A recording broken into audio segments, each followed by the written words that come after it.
Okay, hi students. This is the PowerPoint about the poem May.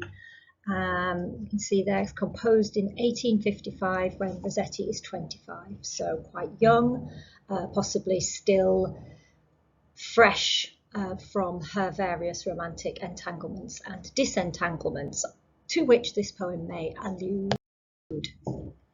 So, I say a lover's complaint at being abandoned, and then I put in brackets probably.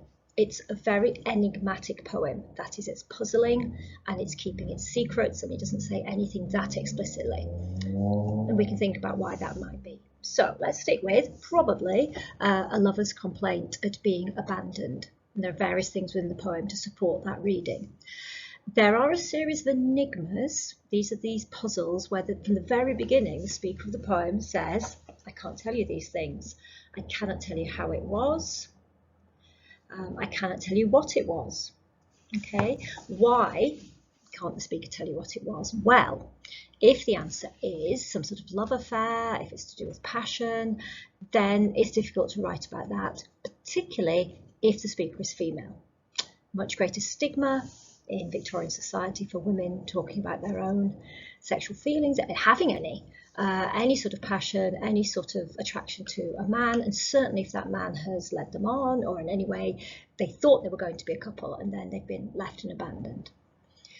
It's also a rhetorical trick because as a reader you're then engrossed and she's drawing attention to what she's not telling you, and so love itself is quite mysterious. But the poem is quite pessimistic. These are natural processes. The corn will ripen, the poppies will grow, and the birds will abandon their mates. So that idea that this is a poem about a lover who has been abandoned is sort of justified by nor any bird forgone its mate. And the fact that that's the last line of that stanza seems to suggest that's the key thing that stanza is leading up to.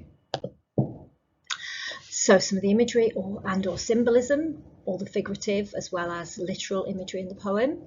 The month of May itself symbolises romantic love, has done since the medieval period. May is when young people would go out into the forest and collect blooms, and it's when people were supposed to start courting. So if it suggests love, it suggests passion. May is described as bright and breezy. May is also personified in that way as being young and pleasant. Pleasant May, so that's personification. I haven't said on the PowerPoint here, but look how I've also got the speech sound and an exclamation mark to make that all sound very bright and breezy. Then we get the line that as yet the poppies were not born. So that also reminds us of it being spring because poppies bloom in late summer. Poppies are also a symbol of short-lived pleasure, partly their colour because red denotes passion, but also poppies don't bloom for very long. So we have an evocative description of what nature is like in spring. The corn is still green like grass. Eventually corn will turn golden and yellow. So what we get in this stanza to justify our reading of A Lover's Complaint, there are ominous references to birth and abandonment, the idea that this is the nature of things. The poppies were not born. It's an interesting verb to use of a flower. You know, we think of flowers springing or growing. We don't tend to use the word born for flowers, so it's bringing into mind this idea of birth, which some people who read this poem would go as far as suggesting it's another one of Rossetti's poems about a woman who's fallen and possibly even had an illegitimate child. Because the last eggs had not hatched as yet, nor any bird forgone its mate. So after the eggs have hatched, then the bird leaves its mate. It's a very interesting structure.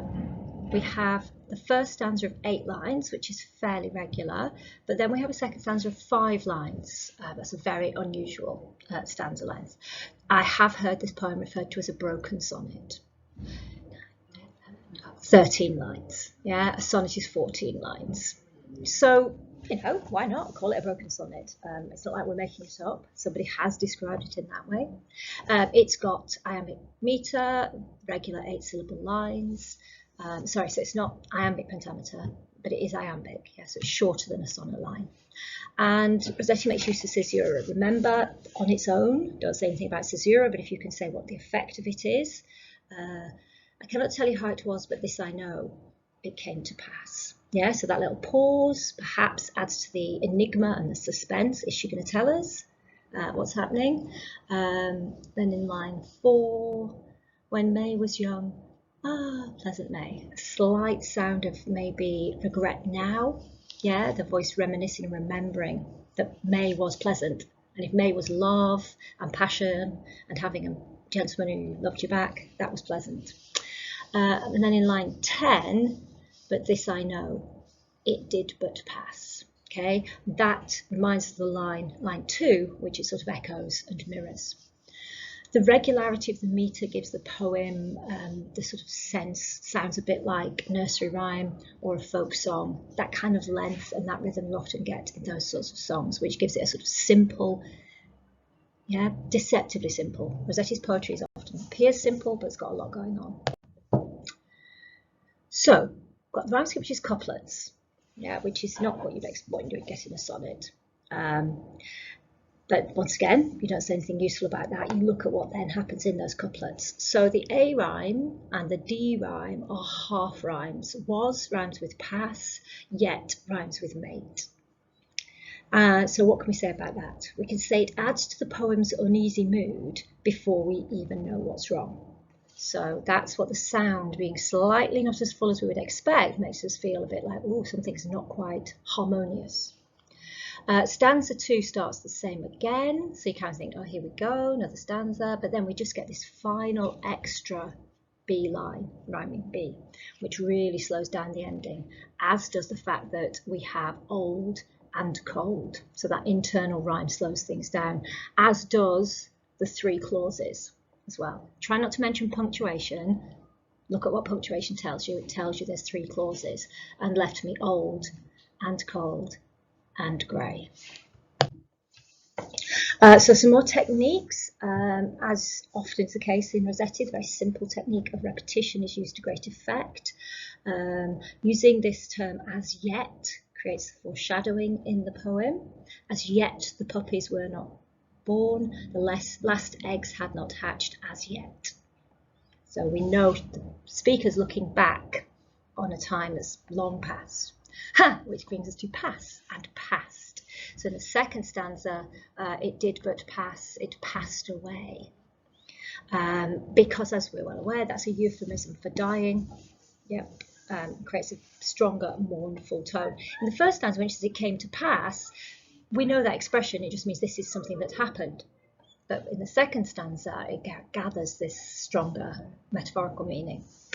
We've talked about that bright and breezy being alliterative, they're plosives, they're quite exciting. It's almost cliched, it's certainly simple. And then that final line, I've already mentioned about the clauses, but you could also mention that polysyndetic listing. Or if you want to be really posh, the polysyndetic coordination. And then monosyllables as well, so really beat, beat, beat, old and cold and grey. Really emphasising the misery of the present speaker's present state.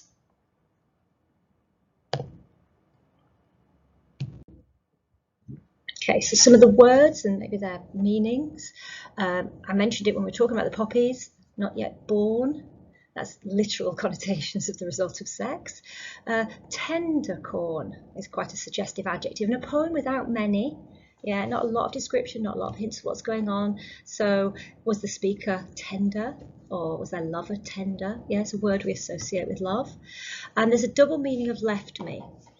Whatever this thing is, whatever this it is that isn't named in the poem, it passed away with sunny May. With all sweet things, it passed away and left me. Okay, so it left me, it literally abandoned me, if it is a lover, yeah, but it also left me in this state.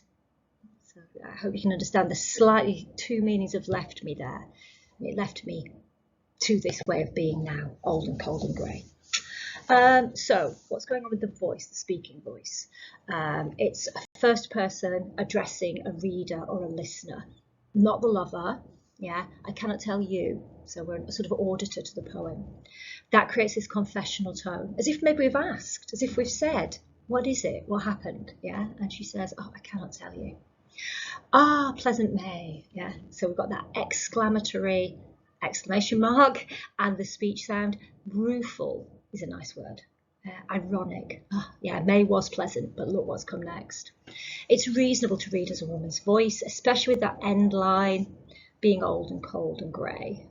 I think, well, we'll talk about that when we talk about context a little bit. That idea that Victorian woman has no chance or hope of loving again. This was the one thing that happened to her. If it's a fallen woman that you want to read this as, that would be why. Yeah, she's just nobody now. If people knew she'd fallen in love with a man who didn't marry her, that's her done for good. Or just, she fell in love and he didn't love her back, or he left her and she don't want no one else. So, some of the themes that we might think about that we've seen before and we'll see again. The price of giving into temptation / pleasure. Yeah, so May's been great. I had a great time in May, but you've got the rest of your life with no fun and to regret it. The shortness of human love, yeah, lasts as long as this little season, just this month of May, then it's gone. She does acknowledge the pleasure of love, of being loved, with those adjectives like pleasant and sunny and sweet. It's not an overtly religious poem. Even though love is gone, it's just pessimistic about the shortness of love. That's not specifically a religious view. So we've got that gloomy last line. I don't quite know what that's in themes, never mind. It may touch on illicit sex / unwanted pregnancy. So I've pointed out to you where you can make that reading if you want to, but it's quite tentative. So if you were going to say that in an exam, just take care to say it could be read in this way. It may suggest this. So some of the contexts you could think about to help illuminate this poem. It could well fit in with Rossetti's concern for women wooed and abandoned, which reminds us of the Victorian sexual double standard and obsession with female chastity. Also the importance of youth and beauty in ladies, the Victorian marriage market we've talked about. So the fact that she now focuses on her lack of physical appeal, old and grey, not the cold maybe, but the old and grey bit. But yes, it could link into Rossetti's wider idea that pleasures of this world are both fleeting and dangerous.